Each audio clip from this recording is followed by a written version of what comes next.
The thing I've underappreciated the most in my life, and I find most entrepreneurs or side hustlers, is how much learning you do from point A to point B, and that you're it's a stepping stone and you're a different person. If you got a business that made $100,000 on the side, sure, that money is great. The learning and what you see from it will completely change your brain. And I think that's like the best part of anything like this. What's up, everyone? I'm Alex Lieberman. And I'm Sophia Amoruso. Yo, this is Jesse Pujji. And this is The Crazy Ones. What's up, Misfits? Welcome to another episode of The Crazy Ones. I'm your host, Alex Lieberman, and as always, I am joined by my co-hosts Jesse Pujji and Sophia Amoruso, and we are pumped to bring you another episode of The Crazy Ones as we start to wind down 2022. With 2023 breathing down our necks, we've been thinking a lot about how to bring you the best possible content to start the new year strong. And so here's today's rundown. First, we're going to talk about side hustles. We're going to talk about ideas for how to make six figures in 2023, as well as examples that we already see being put into play by other individuals. Then we're going to dig into how each of us practices self-reflection, whether it's personal self-reflection, reflecting on our businesses, and things that we keep in mind to have a strong new year. And finally, we're back with Startup AMA, and it's a pretty fun question that we're going to be answering. Basically, someone I know dropped a shitload of money on buying a website, and we riff about if we would do the same thing. So let's hop into this thing. Side hustles. So I was on Hacker News, which I would say is probably my third favorite tech blog, tech site after TechCrunch and Product Hunt. And there was a popular thread of people talking about side hustle ideas they have for 2023. And actually, Nathan Barry, the founder of ConvertKit, wrote down how ConvertKit had started as a side hustle that now obviously is a super profitable, probably $300 million business. And so it just got the wheels turning around us having a brainstorm together around what we would do if we had to make six figures next year without working full time on an idea. So who wants to kick it off? Can I start with a confession? Yeah. I really suck at side hustles. Like, I've tried many times to do things like when I used to work, when I was in college, and even my few jobs, I tried to get something going, and they never went anywhere. I mean, isn't Gateway X kind of a suite Yeah. of side hustles? Well, it's a little different now, but when it was just me and I had a job full time, and maybe I'm just saying that because, like, if you're listening and it's like I think there's types of people, like I'm one of those people who, if my focus and energy is not going to something, like I can kind of only focus on one big thing at a time, especially back in the day when I had a full-time job because they're pretty demanding and stuff. But I tried so many times to get things going on the side in college and then in my early jobs, and I just sucked at it. They never. Well, I went guess anywhere. what do you define a side hustle as then? Because to Sophia's point, wasn't, Kahani a side hustle before it became a business that you now have raised for? Like, wasn't, Growth Assistant a side hustle before you put in place a CEO? Like, what would you refer to those as? No, I think those were highly intentional business. I mean, I used I probably used full time for 6 months of getting Growth Assistant off the ground. This is what I'm doing. I wake up every morning. It's what I obsessed about. It's what I thought about every second I could.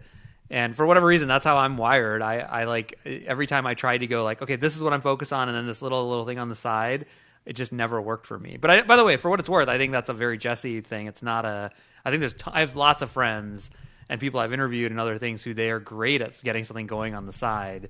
And I think if you can make that work, I think it's the best way to do it because it's like the least risky by far. Yeah. And out of curiosity, my guess is you'll say like they're just like real businesses that you're just not active in the day-to-day now, but like the businesses within Gateway X, right? You have three of them. You have Unbloat, you have Growth Assistant, you have Kahani.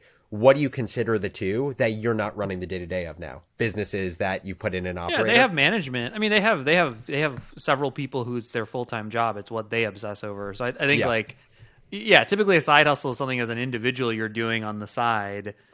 I started watching Sophia's TV show this week, Girlboss. Is that your side hustle? It got me excited when the first episode, she finds some jacket and she like sells it on eBay on the side. Well, she'd gotten fired, whoever the character. Yeah, there was no side. It was the front, but it was. But she got really excited when she sold her eBay jacket, and it was so weird. I was like there was like a little scene with a dude, and they were like, I was like, this is weird. She's my friend. I don't know why am I watching The whole this? thing is weird. It's just like, How not to get Anyway. too off topic, but how accurate is that show to your life? I haven't watched it. like 50-50, you know, the overall story. It's like a girl named Sophia working in the lobby of an art school. I guess I was working when I got the idea, but you know, buying vintage, being like, oh my gosh, I can use this tool that exists, the first real marketplace that became popular. And there's this whole framework for me to start an online store that otherwise, like, I would never have figured out or invented. I would never have even opened a brick and mortar store. Like, where else other than Craigslist or a flea market could I have flipped clothing? But I never went to Coachella.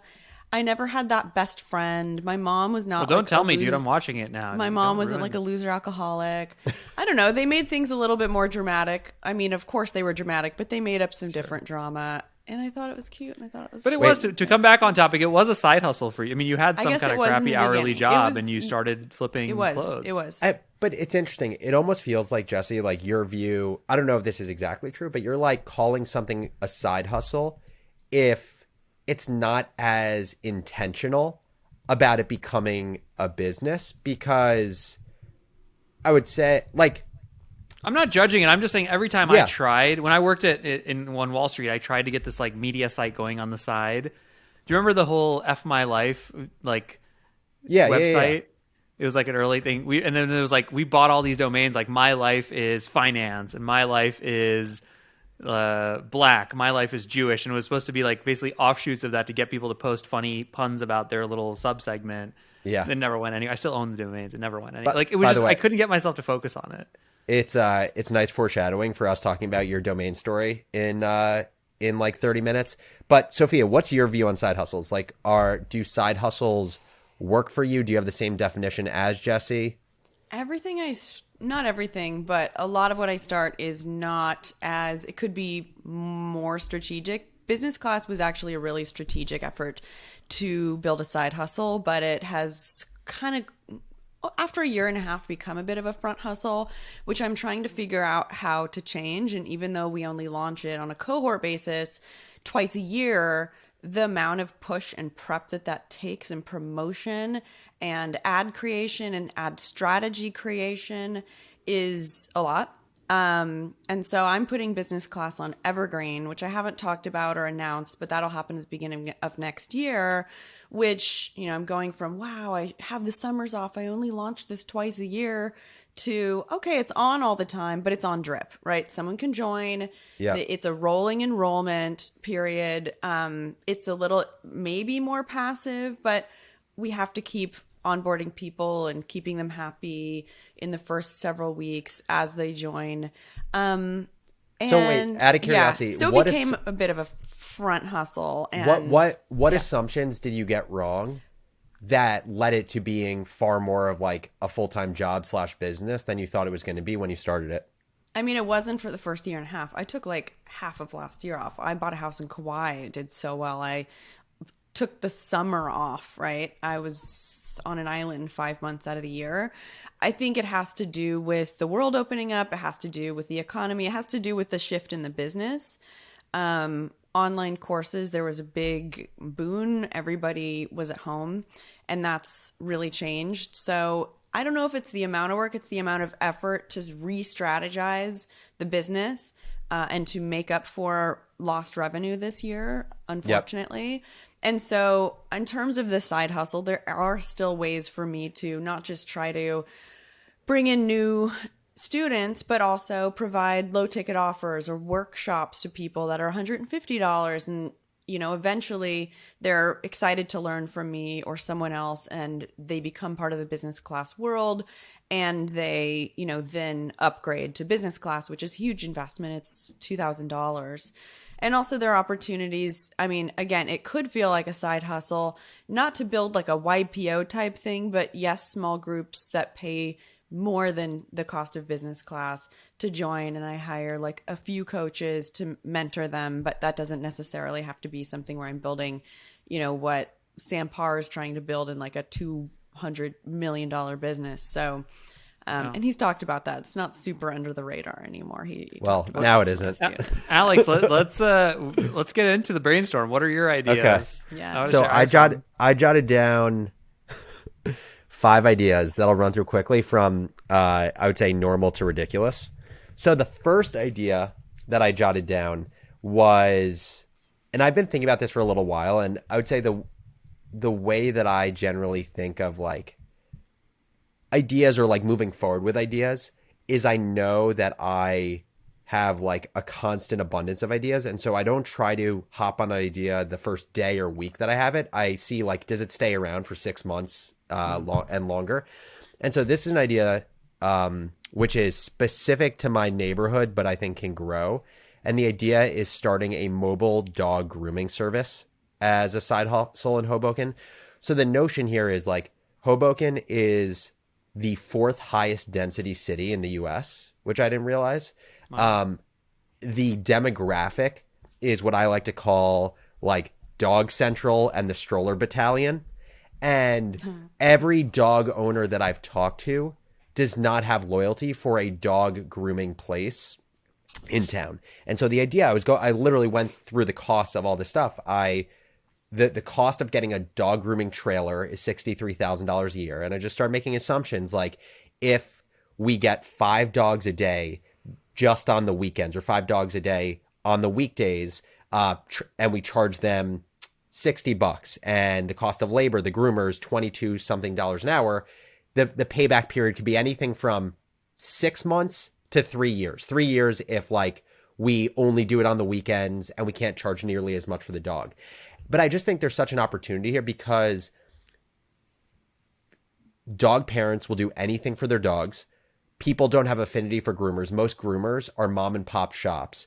There's no brand for dog grooming. And I also think there's an amazing business to actually just exclusively not even do cuts, just do showers and dries because people hate having to go in their shower and wash their dog. And I think people would do it once every 2 weeks. Yeah.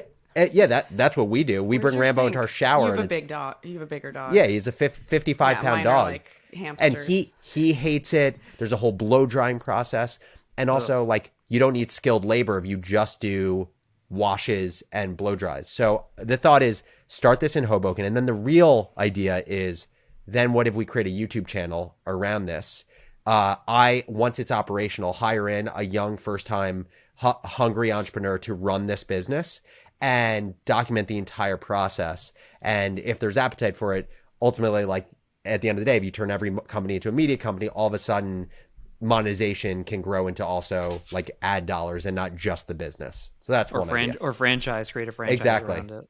But this doesn't sound like a side hustle. This sounds like a real business idea. Sounds like a business. What sidifies it? Like 3 years payback period. That's So I guess I define side hustle a little bit differently on that one. My view is like, what is something that I can spend a good amount of time on in the early days, and then I only have to spend like 5 hours a week after that.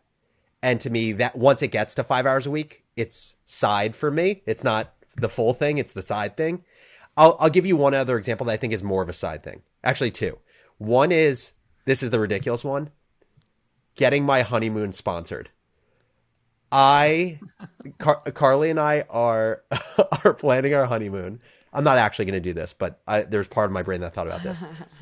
I didn't realize like how much goes into the honeymoon process, how big of an investment it is. I've thought to myself, with somewhat of an audience, would airlines, resorts pay for amplification of the experiences? Not in a way that dilutes my honeymoon experience, because I'm going to be photographing and videoing everything anyway, just after the fact, putting the content into the world. So that I would assume I like this. Like this is also not a side hustle. hustle idea. This sounds like a mean, genius affiliate like platform. At Get people Girlboss, to when film. we did brand deals, with big sponsors, the salespeople that I talked to, we were like, we want to do a conference, we want to do this, and they're always like, they're not going to pay for your wedding. You can't get a brand to pay for your wedding, and that's literally what you're trying to do, which is Why There's got to wouldn't be they, a business. Hold on, there's got to be a business of calling the points guy and saying, you were one person, Alex, but like hundreds of people filming and making their own content on their trips, and then So there's this leads into I would say the bigger idea, which is actually a business idea. and I don't think I would enjoy it enough or long enough to do it, of creating like the true all-encompassing consumer affiliate network. So how do you become an affiliate for everything in your life? So like one of the other side hustles I had is like, could I make 6 figures a year from referring my financial advisor, my tax attorney, my apartment building, my trainer, my nutritionist? Like if I get a few clients, can I get to 6 figures just with those high dollar price services? My ideas, I think those are all real, with respect, Alex, I think those are all real business ideas. Okay, what's your idea? I think that part of the side hustle thing is you have to leverage some of the best parts of scalable businesses, right? And so scale, like one thing we're all in to some degree, the media business, or something that I can create once, or software, I can create it once and then it can live on without me, versus like the dog grooming thing is so services-y heavy. It just feels like it's going to be a huge pain in the ass. So I had 2. None of them are amazing, but like I think with the proliferation of no-code tools, I think there's probably 6 different side hustles there. One is obviously just helping people learn how to use them and make them easier. I think the most interesting one though is, and some people have already done this on Twitter, is like, oh, Notion templates, and I'm going to charge you $10. But I actually think you could have that for Airtable. You could have it for all the various tools. So I want to accomplish X, and for $10 to $20, accomplish Y. Like I stumbled upon these businesses with my kids. Coloring, the coloring books. Yeah. Like you can Google anything, and they must be side hustles.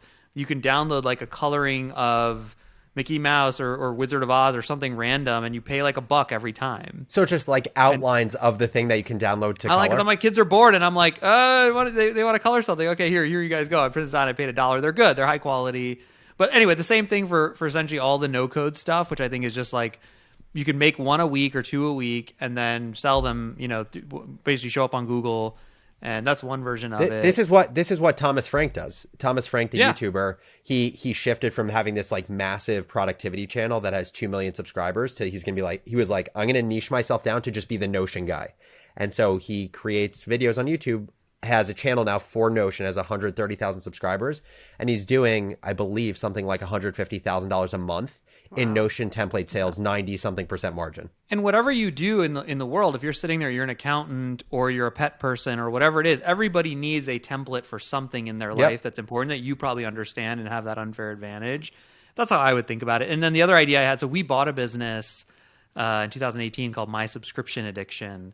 And the story was the founder, Liz, who's a wonderful person. And who bought it? Was it Ampush bought it? Got it. Yeah, Ampush bought it. And her story was in 2012, she got obsessed with Birchbox and all these subscriptions. She just started writing about them online, and just purely passion. I'm going to write about this category. I love this. I'm going to order them. I'm going to review them, and like everything like that, it started to snowball. Other people who loved them started following her to the point where she had a multi-million-dollar EBITDA business, but it started as a side hustle. And so I think like pick a category again that you love, that you know of, and just start writing about it or some way contribute to content. I think you could totally do it on the side, but then it gets the scale of media over time. I think so those are my also two. What people don't realize is that not everything has to last forever. And just because you spin something up and spin something down and it works for a while isn't necessarily failure when it's your intention to say, you know what, and I'm not going to do this with business class, but business class was amazing for the first year and a half. And had I invested whatever I did, $400,000 into the stock market, and it threw off millions of dollars in a year and a half, that would have been an amazing investment. And that's something that you can sunset over time. Andrew Wilkinson was telling me that he bought a business that was totally became irrelevant because of Figma, but had a community. He doubled the prices and people continued to use it, but eventually it kind of phased out. But he bought it for nothing and he was able to extract value from it while it was on its way out. So side hustles don't even have to necessarily be things that you're committed to for a long time. And I think to riff on that for a second, I think the thing I've underappreciated the most in my life, and I find most entrepreneurs or side hustlers, is how much learning you do from point A to point B, and that you're it's a stepping stone and you're a different person. If you got a business that made $100,000 on the side, sure, that money is great. The learning and what you see from it will completely change your brain. And I think that's like the best part of anything. And that's why sometimes I think the best businesses really do start as side hustles that you just like genuinely wanted to learn about something. Like the Nathan Barry story that I alluded to was ConvertKit started as he was building iOS apps. He wanted to blog the process of him building iOS apps. He would send out these updates through MailChimp. And as he was doing it, he realized the best way to grow this list wasn't like paid marketing or social. It was people in his list referring other people. But he was basically like, there were none of the segmentation things or like marketing tools in MailChimp to do this. So he's like, I ended up just building the system that I had like scraped together when I was doing my blog on MailChimp. And obviously when he started this, he would have never had an idea he was going to build a SaaS product for every creator and blogger. So, and even Morning Brew, Morning Brew, you guys essentially started that as a side hustle. And by the way, I think email newsletters is another one. Oh yeah. That like, I think by the way, it's so funny. There's so many email newsletters, like they're freaking annoying. And like, even I have mine. I'm like, does anyone like, but I think what's missing is actually a diversity. Like to your whole point about pet owners, but every breed should have its own newsletter because, so there's probably all these little things that the more niche you get and you go, I'm going to just write every week about, I'm not a dog person, but you guys know that. Other like, side hustle coming totally, soon. I haven't told you about that one yet. What Red Ventures did with websites, someone can do with newsletters is just something really niche. Before we, Sophia, before we push forward, I just want you to share, you were telling me about this other idea that I think is like so interesting in this remote environment. Yeah. Talk about the idea you shared with me. I've thought about it and I've seen like kind of rinky-dink creators doing stuff like this with like their communities. And I've also heard that people with ADD doing co-working or being kind of held accountable in some way live and that works for me is like if I'm with someone literally in the room energetically, I'm so much more able to focus even if we're not talking than I am if I'm sitting by myself. And I discovered this thing called flown.com.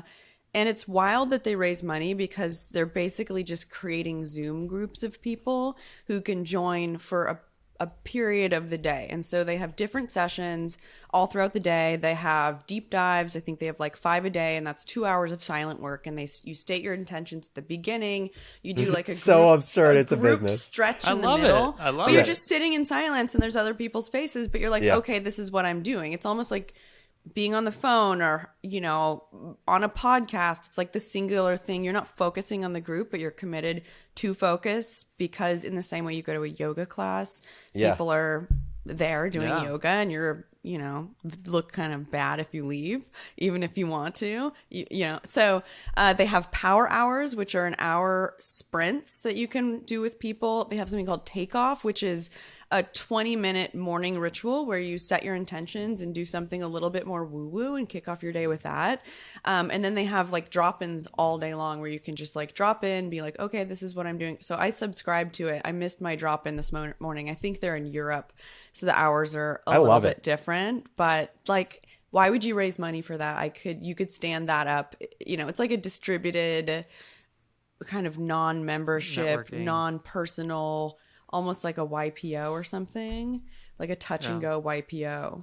But I think category specific Zooms, like again, that's another thing. I was just about to say that, like niche it down to solopreneurs, digital nomads, artists, etc. Again, dog owner, like a certain breed dog owners, like you may have gotten together or whatever, you have friends who have the same dog, you would have talked to them in person. And now in the world of Zoom, if you can get me 5 people who own the same dog I own, you probably have some notes to share and some interesting things. I think people just want to connect with people. Totally. So we started this by talking about, side hustle ideas for 2023, and I want to keep the ball rolling in kind of how we are thinking about having an awesome next year, and do so by talking about like what is our process for reflecting on 2022 and how does that inform our choices moving forward.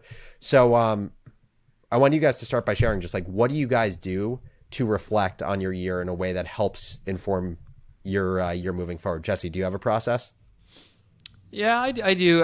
The one funny thing I'd say is that like I also, I've talked about energy in the past, and like I've found just so like some years I'm like so eager to reflect, and some years I'm not for whatever reason. What is this year? This year, I think I'm pretty eager to reflect. Like I'm at a good, interesting inflection point with several things, and I feel like, okay, this is a good opportunity to take a zoom out, see what's there. I've always done New Year's resolutions and that kind of thing, but I think real reflection. I'm a nerd around some of these things. Like I probably 10 years ago have like pretty high level goals. Like I sat down with my wife and I was like, okay, across all these things like family, being a good dad, like a certain amount of money, a certain amount of impact in the world, religion and spirituality, and really like set like, okay, what do I want to be when I'm 60 or something crazy? Can you like share that. any of the goals you had? I can pull it up and Okay. or whatever. But Okay. it's, it's like some are more specific than others, but it's like a certain amount of time spent, time with my family, a certain dollar amount I want to make, Yep. a certain amount of impact, like how many people do I want to try to impact in different ways. And so I look at it and it's just a good chance to kind of go like, am I trending in this direction? First of all, the first question actually is not, am I trending? The first question is, are these still what's important to me? Mm-hmm. So I think that's another thing is like, sometimes you set a goal and then you look back on it and you're like, oh, no, I thought that was important to me, and now it's no longer important to me. And I think that's a great, really important thing. Don't get attached to your goals. Don't get stuck to them. Make sure you're constantly taking inventory of yourself and what you want. And then I'll kind of just like track 0 out of 10, something very simple. Okay, how do I feel like I'm trending or tracking on this? And kind of re-up. I try to zoom them down for the year. What are some of the big areas that are impacting these? I just kind of draw it out. Okay, for business, okay, is this going to trend there? Is that going to trend there? Father, and then kind of go through a handful of different things I want to change or I want to be doing differently. One of my big ones for this coming year, just as an example, is like I want to reduce my calendar by 20 to 25%. Like I just want it to be less busy. Mm-hmm. And I don't know exactly how I'm going to do that, but it's like, okay, there's a goal. Okay, now what needs to happen in order to get that done? There's some other ones more like fitness and health related. I had like a bad blood test. So it is pretty encompassing for me as an individual. And then the businesses obviously do goal setting, which we talked about in a previous episode. But I think it's important to, one thing I've learned, for me at least, like my eyes get bigger than my tummy when it comes to goals. I'm like, yeah, I want to do that. And I want to be 7 feet tall and I want to lift 500 pounds. And then over time, I'm like, well, hold on, I got to set fewer goals. And then I also want to take them on serially versus in parallel. Yeah. That's a big one. Like a major change I want to start to go, okay, I'm going to do it serially as I go through it and kind of figure that thing out. So it's a little bit random. It's usually half a day. Then I'll usually, the other thing for me, I'm a talker. Like, I like talk to friends about it. I'm like, hey, what do you think about this? Here's kind of what I was like, do you have thoughts on this? And then people, my wife and some of my closest friends, they know me well. They're like, dude, you're not going to do that one. Like, come on. And so there's a little bit of calibration with sort of the brain trust, if you will. I think just the point you make around sequencing is like so important, not just for life, but even for business. I feel like that's one of the things, if I was to reflect on like the mistakes we've made over the years with Morning Brew, it's we were really ambitious, which was great, but at times we were ambitious all at once in one point of time versus sequencing, like, let's do this thing. Once that thing is done, let's focus on this thing. And so I think by sequencing, it allows you to both be ambitious, but also not dilute yourself or be unfocused. And so I think that's a huge point. Sophia, how do you set the table for 2023? Yeah, I just discovered, and we can pull up a screenshot. In 2012, I discovered in my notes in my phone just a few days ago, my 2012 goals. So 10 years ago, my goals were something like take money off the table at Nasty Gal, buy mom a kitchen. I ended up paying off her mortgage, buy a house. And there was really funny things like eat an apple every day or eat 3 pieces of fruit, which like I'm sure I never did. I actually have a goals guide that we created at business class. That's like a kind of huge guide on thinking through like setting your intentions all the way to creating actionable steps. And it's much more deep than the way that I think about it every year, which is a little bit more a nimble, which is in the front of the flight planner.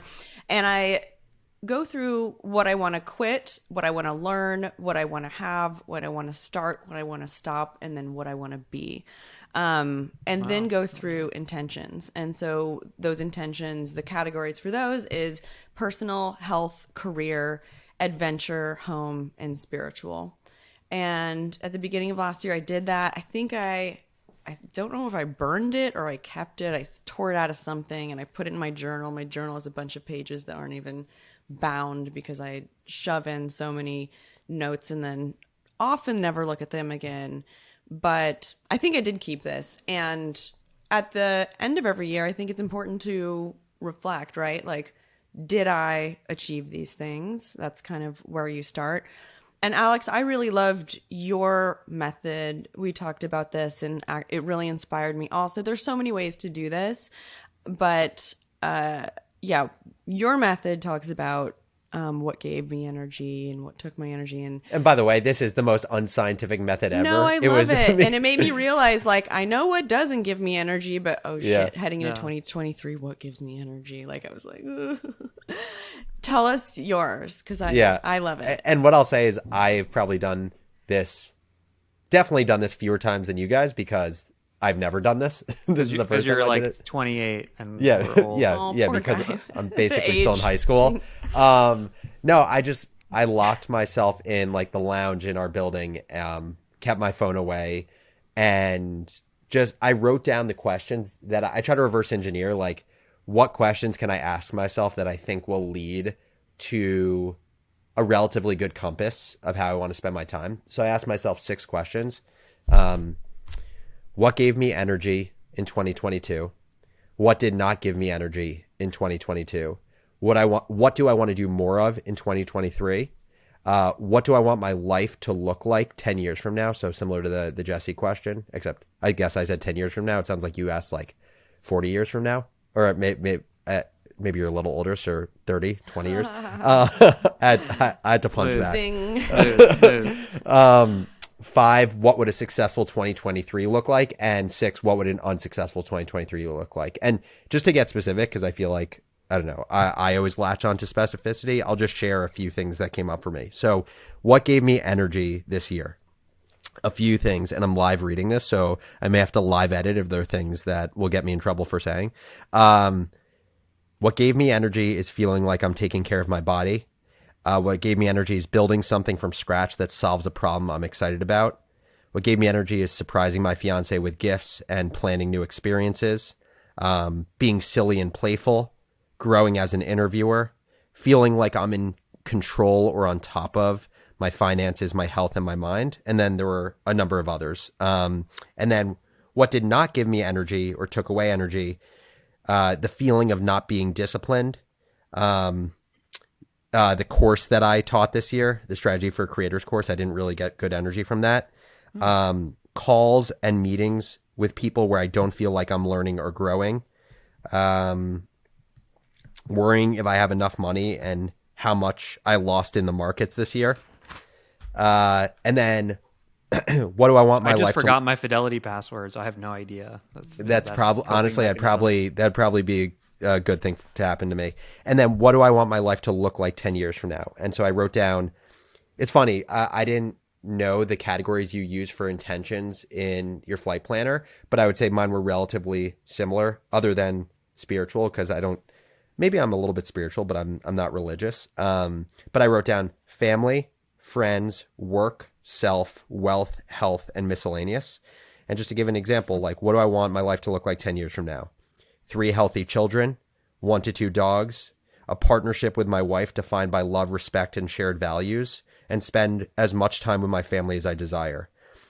Friends, a group of friends that I have love for, who have love for me, who make me a better, happier person. And I went through all of these, and then basically taking the things that give me energy, take away energy, and what I want my life to look like 10 years from now. I answered, what would a successful 2023 look like, and what would an unsuccessful one look like? And obviously the unsuccessful is oftentimes just an inverse of what the successful was. So that was my process. That's awesome. I just yeah, have it's to great. say, you're like such an optimistic, positive person. Like, It is a gift. really It is a gift and a inspiring. curse. It really is. Like, you're like all American. Well, Not Jewish, but like there's something just like so The all-American wholesome about you that's really admirable. And thanks for sharing that. yeah. Yeah, I think that, those are right. I think anyone listening, I said this about goal setting for your company too, and I'd say it personally, do the thing that you're going to do. Yeah. Like, it could be one question. What do I want to do next year? And I think it's because sometimes people get intimidated by these big processes, and it just has to be whatever you're actually going to get to spend time on. And I know for me, I don't know if you guys are the same way, but there's times when I can sit down with those questions and I won't get anywhere with them. And there's other times where I'm like, they ooze out of me because for whatever reason, I'm like sitting there and I wrote myself an email the other day, just somewhat related to a lot of those questions. And it was just like, it came out of nowhere. It felt like it came out of nowhere. The other thing that I've been trying to get better at is habits versus goals. I don't know. There's a good article out there. You can Google it. And also Patrick O'Shaughnessy talks about like the goal-free life. And that's like where that's been most successful for me has been exercise. So I used to approach exercise as like, what's my goal? I'm going to like run a half marathon and I'm going to be, and that's like everything in life. I'd be intense about it and I would just never sustain. It would never sustain for me. And I flipped it to kind of going like, I want to get activity of some kind, like actual real activity, heart beating fast 4 times a week. And I'm not going to guilt myself if I miss something. It's a habit I want to make. And I think I've done it every week for the last, and I'm not, and now I don't think about it. I have tennis a few times a week. It's amazing. And so that's like another one I would just throw. If you're struggling with goals, that the concept of habits is sometimes way more powerful in terms of creating something sustainable. I think that's spot on. It's funny. I've been thinking a lot about this recently because I haven't read the book in probably 5 or 6 years, but I read Power of Habit by Charles Duhigg like 5 or 6 years ago. And I believe it was in that book that there was this whole idea of keystone habits. So it's like, what are the habits that you build that have a trickle down effect in the rest of your life? And I think one of the examples they gave was this case study where they had smokers who were trying to quit smoking, half of which would work out 5 days a week, half of which wouldn't. And the decrease in the smoking rate of the group that worked out was significantly higher. And so I've been trying to actually implement that in my own life. I just started working with a trainer and a nutritionist for the first time, which for anyone that knows me really well, like I am the most cheap human being ever. So I was always afraid of spending on a trainer, on nutrition. But I think that now I've worked out and been mindful about my eating for the last, it's been 3 weeks now. But I think it has created, for me, what it's done is created discipline. And I think that discipline is having an impact on other areas of life that just are in health and wellness. Yeah, it's like you eat an apple a day, Sophia. Like it's the same exact concept to me. There's a newsletter I actually read this morning that really inspired me, and this guy's name's Steve Schlafman. The newsletter is called Light Waves, and a lot of these more woo-woo newsletters I kind of skim through, and it's just, some of them are just so long. But he had one called The Year of No Decisions, I think, this morning. And I also just want to, share that it's okay not to have big goals. It's okay. The temptation that he described, he's a recovering VC. So the temptation and an operator. So the temptation he described as a former VC, an operator was starting something new, and he's become a coach. The pull is strong. And he's now, the operator finance guy turned leadership coach, but his nature is to continue starting things. And I think it's okay for a year to stop and make no decisions, and that to be your goal, and to sit with not knowing and ambiguity in the liminal space. And that's something people don't really talk about because there's kind of a shame in not setting goals and in letting yourself be in the not knowing, or the valley of, what is it? There's despair. Something that no, I mean, it doesn't have to be despair. That's the valley thing. of emptiness. If you reframe it, maybe it's not despair. Yeah, I think that's right. Just a matter of sitting with yourself. I tried for 6 months between leaving Ampush the CEO and starting Gateway X to do that. And actually, my Enneagram type is one that hates empty. It's like a thing that I like to keep myself. And it was so fucking hard. I mean, it was. I started feeling anxiety. I started like, oh no, can't do anything, can't like. And being with that was very, very challenging. And I think the urge, our nature to make ourselves busy, we can be running towards something, but we can also be running from things. And it's important to check ourselves and make sure that we're not occupying ourselves to escape something that we're avoiding personally, that we got to deal with before we can really be successful or satisfied in anything. Oh yeah, else. we are great deep. at just, we're getting deep today. We are great help. at just doing. I'm working on it. We're great at doing butt kicks, high knees, and running in place over just like doing a nice gradual walk towards. I got the Peloton a North row. Star. I got the Peloton That's pretty row. dope. That's awesome. I'm excited. I don't know if it's helping that business right now, but it's I'm sure a yesterday. cool product. All right, let's I have do a this question for you AMA. guys. Yeah. Go ahead. So on your bingo card for 2023, as you're setting intentions, is buying a domain for $240,000 on the goal list? No. No. Hard No. pass. I'd like to sell one for What are you $240,000. Who did I was this? talking to someone who Andrew did this, right? Gazdecki, Yeah. who he has this business called MicroAcquire that I invested a little bit into 18 months ago. And the business is very simple. It's a marketplace for buying and selling software businesses. And businesses as small as like $10,000 can list on there, all the way up to now they do multi-million-dollar deals. But he's been wanting to switch the brand from microacquire and microacquire.com to acquire. So he wanted to acquire the Twitter handle acquire. And he also wanted the brand to change. So he bought acquire.com for $240,000. Do you guys think it is worth it that he made that purchase? And I'll just give you a little bit more information about the business. I believe the business is north of, 2.5 million ARR a year. It has 5 years of cash in the bank from the money that they've raised. It's profitable. Is that Siri listening to me? Oh, Siri's listening to my watch. Wow, she's taken down notes about this entire domain acquisition. You're going to get ads about... yeah, I'm going to get from the shit targeted bankers. out of me from GoDaddy. And so he spent $240,000 on this. Do you guys think that it makes sense? And would you spend that much on a domain for your businesses? For that business, no. Because I think microacquire is actually a great domain name because that's what it is. It's not... Acquire is so broad. It could be a acquisition company. It could be a marketing business. I think microacquire is really descriptive and it's kind of a great name. But what if you want to start selling non-micro businesses?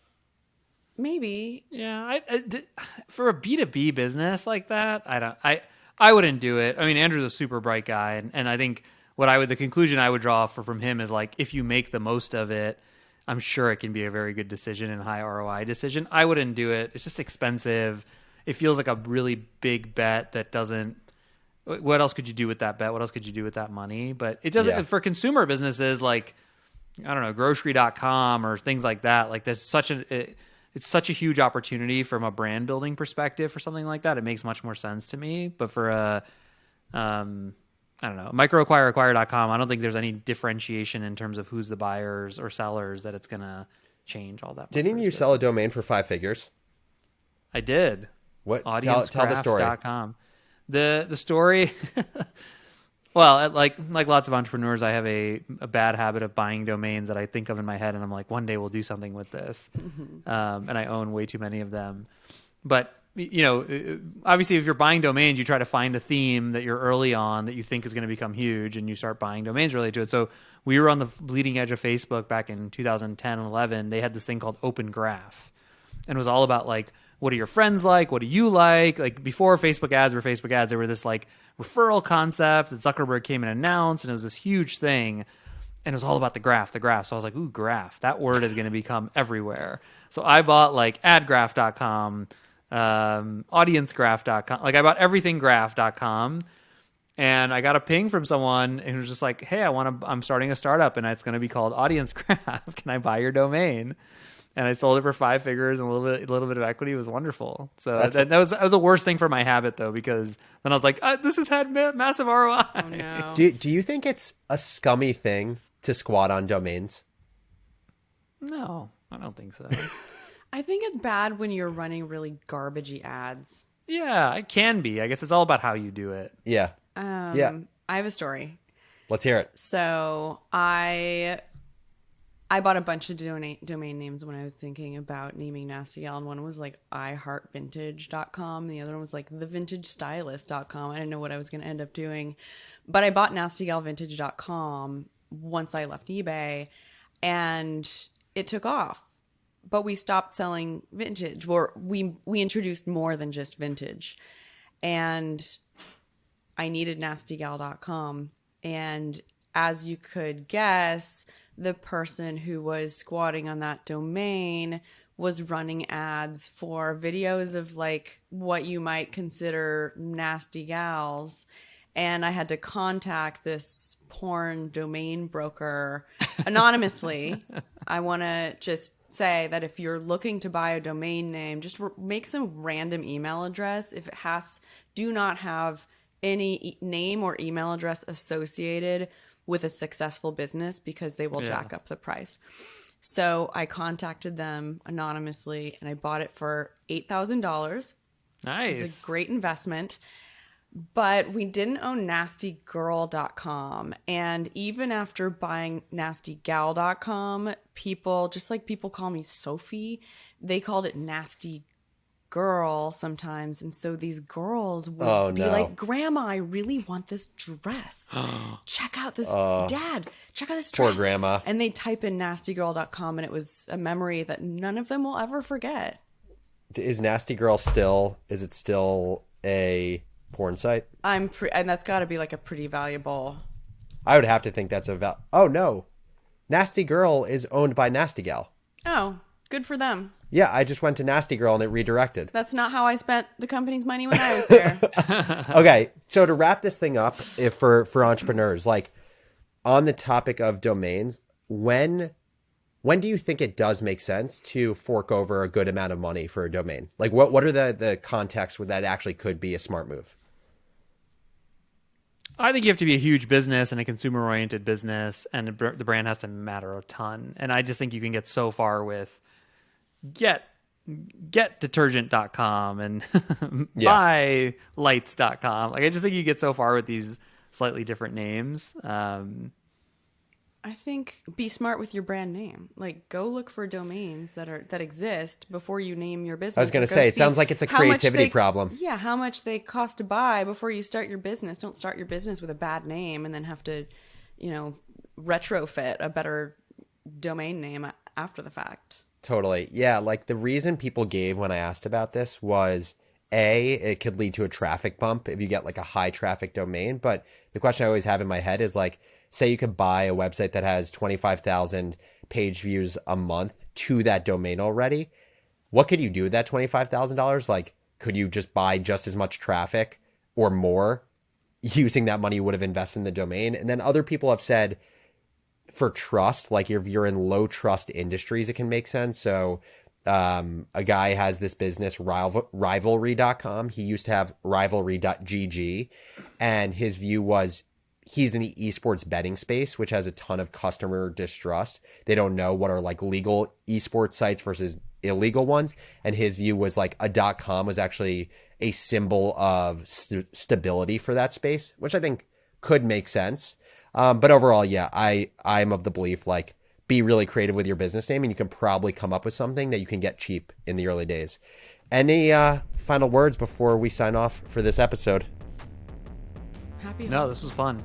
Yeah, this was a good one. Have a great 23. Have a great 23, guys. And if you have any ideas or feedback for the show, shoot us an email at thecrazyones@morningbrew.com. And if we could just ask for one gift from you for the holidays, whether it's Hanukkah, Kwanzaa, Christmas, please leave us a review on the podcast apps, whether it's Apple or Spotify, and subscribe to the Crazy Ones YouTube channel. Take it easy, everyone. Thank you guys so much for watching this episode of The Crazy Ones. If you're an entrepreneur or a builder and want more great startup content, make sure to subscribe on our YouTube channel or wherever you get your podcasts.